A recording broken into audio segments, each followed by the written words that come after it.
like Warcaster doesn't make any sense for her really. No. I mean, it does and it doesn't, because she seems to want to mix it up. Right. But so far, the primary spells that she's casting offensively in combat are not sustaining spells. And thus far, Matt hasn't held her to how are you performing your somatic components. But she generally almost never has her weapon drawn. She just has her shield. Right. So it's not a big deal. There was something that I thought of that Matt wasn't keeping like strict tabs on, and it's something a lot of DMs don't either, and I'm guilty of it too. And now I can't remember what it was. Well, the one thing that I noticed, and again, we don't like to tell them how to play. Yeah. It's a game. Their fun is not wrong, and I love their fun. Mollymock needs to learn magic systems. Because it's a wisdom save does not mean he uses his wisdom for the spell DC. I think that might have been it. Well, that was going to be my... The tiefling spell-like abilities are charisma-based, and he needs to add his charisma. Which is 0. So it's a 10, so that charmed person should not have worked. Yeah. And, like... And it's only because I know he's played the longest out of all of them, other than Matt. Yeah. But, like, to me, that's a huge thing. And that's... I struggle not to blame him and taking advantage. It made me cringe because I'm big on spellcasters. Spellcasters and skill monkeys. Yeah. Preferably the ones that do both. Arcane Trickster, Warlock. Yeah. But, again... It's not something I'm going to be like, oh, you guys are wrong, you need to... And I'm sure they got that enough, because there's enough of that type of person out there, and you know what? I'm sure Talison's Twitter blew up with it. And I'm sure Matt's did too. Yeah. I will reiterate what Liam has said. It's just a game! Yes, I get things wrong sometimes. Yeah, so do I. Yeah. Everyone does. I've been playing since 1984. Yeah. I've been playing since I was 8. I still get things wrong at our weekly games. Yeah. And, I will remember next time. I apologize. Do we want to take it back? If it's close enough, yeah, let's take it back and redo that. If it's far enough, you know what? Don't worry about it. Yep, it's gone. Whether it was good for me or bad for me. Yeah. Because I've made mistakes both ways. Yeah. And I'm just like, hey, you know what? It didn't wreck our fun. So let's not worry about it too much. Yeah. But that was I think that's the first time that I've cringed about a ruling. Yeah. In the entire... Well, and the thing is it's not history. the first week that Talison's done it. Yeah. Which is why it really tripped me up. Like, that's why I was really just like, because he did that last time. Yeah. And it's like, don't rely on the app. Get out the player's handbook. Yeah. Because that's what I think. Maybe I'm just old, but the electronic stuff is nice sometimes, but I still prefer the book. Yeah. I can actually create a character, whatever level, quicker by flipping through 2 or 3 books and writing things down in pencil and doing the math in my head than a lot of people I play with can with their app that figures everything out for them. Yeah. And part of that is the experience and, again... Yeah. Since I was 8, so 30 plus years of playing role-playing games. Yeah, and knowing basically you're not looking through the book looking for an option. You've already made the choice. You're looking for where it is. Yes, and to make sure I have the wording right for my sheet. Yeah. Because my brain's already working those options out as I'm turning.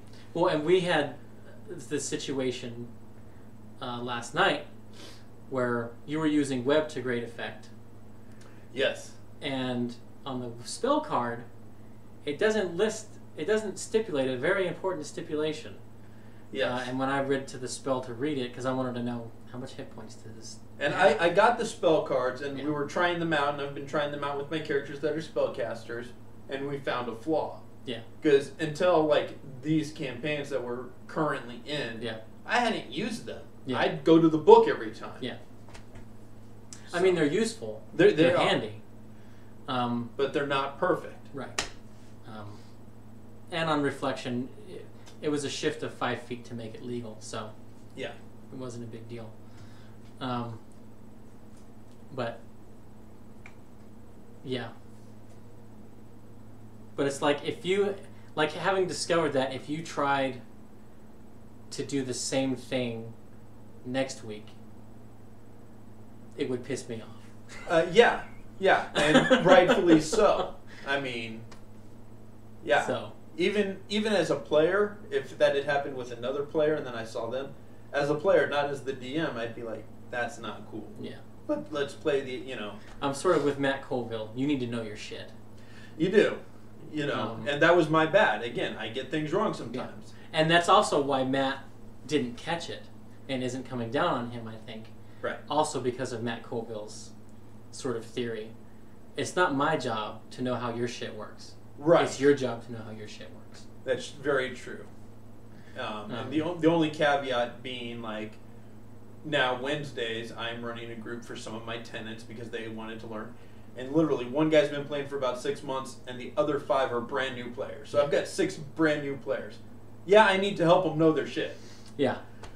Thankfully, 3 of them are rogues, and they're all second level. So three It's all people the have the same stuff. Yep. That's always nice. But yeah. So yeah, and then I think the second part of the episode this week, getting back to Critical Role. The actual show. Yeah. I think the second half is going to be them either arguing about getting to the library or going there the first time. Because I don't think they're going to get everything they want or need out of it in one visit. Right. I'm also waiting for the lawgiver to call on them. That may or may not happen this next episode. Right. Because I think she's going to be like, you guys took care of that phase spider. We've got this thing. Can you take find care out of it? who killed the rector? That's exactly what it's going to be. So for me, I think obviously we're at the gentleman's headquarters. We're gonna, whether we actually see the gentleman as the gentleman, we see him in the background as a character, he's not there. Continue your thought, but I just had one. We're gonna deal with the fallout of the quest for who is the gentleman and who the fuck is Lucian. Yeah. I think that's going to take the majority of the first section. Yeah. I think we may talk about going to the library. And now, what's the one thing they keep referencing? It's not the that Pumat Soul told them about. Cerberus Academy? No, the specific location. Forget the name. His friend. Oh, yeah. The school. I can't remember Yeah. the name of the school, yeah. Anyway, we may see them try to go there. Since he slipped that he likes small creatures, they may try to use Nod as an inn. Yeah, I had forgotten about that. We may see Caleb and Bo talk about getting into the Cobalt Soul and that showdown after the break. Yeah. I think those are the things they're going to be looking at doing. The school, the library, the Cobalt Reserve. We're going to see showdowns with Molly and the party about this cover-up. Yeah. Or alleged cover-up, we'll say for now. I think we will see Bo and Caleb. Yeah. Confront. Oh yeah. Especially because when the group was talking with Nod, she was like, "Well, hey, let's just all go down there and hash this out right now." Yeah. So I think she's waiting for the opportunity, and him needing her for something is that opportunity. And we've known this was coming for a while. Yeah. Not only has it been building in-game, but when Marisha and Liam were on Talks together, she said, I want to talk to you, I just need the opportunity. Yeah. Yeah. And he's done his best to avoid that opportunity. Yes, he has. For a one-on-one. Yes, he has. Since that episode of Talks. Yep. He's been more evasive yet friendly to her. Yeah. Oh, I'm going to use Bo for my support because I'm saying I trust you. But no, I'm not going to go alone with... Oh, there's 2 other people. Okay, I'll go there. Oh, I'm going to go this way. Yep. Yep. You know, he's definitely been avoiding it. Nonchalantly, but definitely avoiding it. So I think those are the things we're going to see. I don't think we'll see the lawgiver just yet. So, wild speculation popped into my head while you were talking. Yes, I saw the light. If you guys couldn't tell. So, what if the gentleman is a 20-year-older version of the guy that took Tyrion's family's estate? Ooh.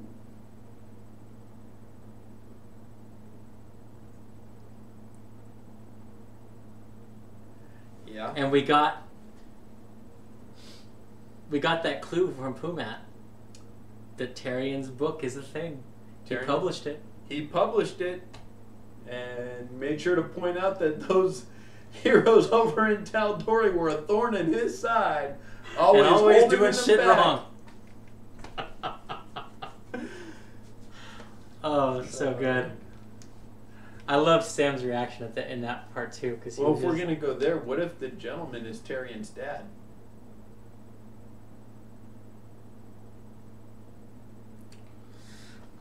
I mean, he'd be old.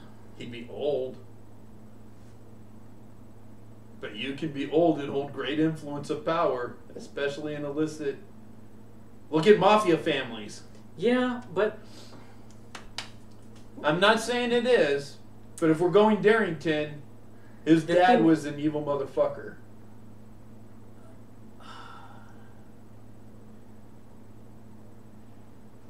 I don't know if I would go that far.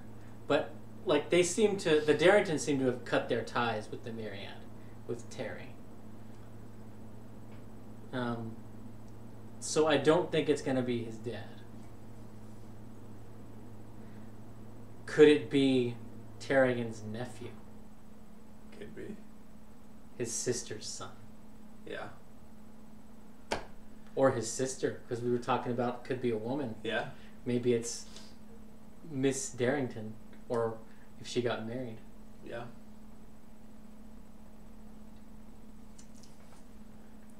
Find out. Yeah. And tonight's going to be good talks because it's Liam and Sam. So and that's always good. Yeah. And it's about that time. So we will see you guys next week. I'm going to try to get this episode up on Thursday because trying to get it done and up on Tuesdays is a bit tight for me. But plus, I think I can get it done and up on Thursday so that it's before the episode. Plus, it's great for you YouTube watchers that you can see and then be like, oh, and then watch for those things in the episode. Yeah, so if this is up on Thursday, I succeeded. If not, then next week's, I think, will be on Thursday. All right, guys. We'll see ya.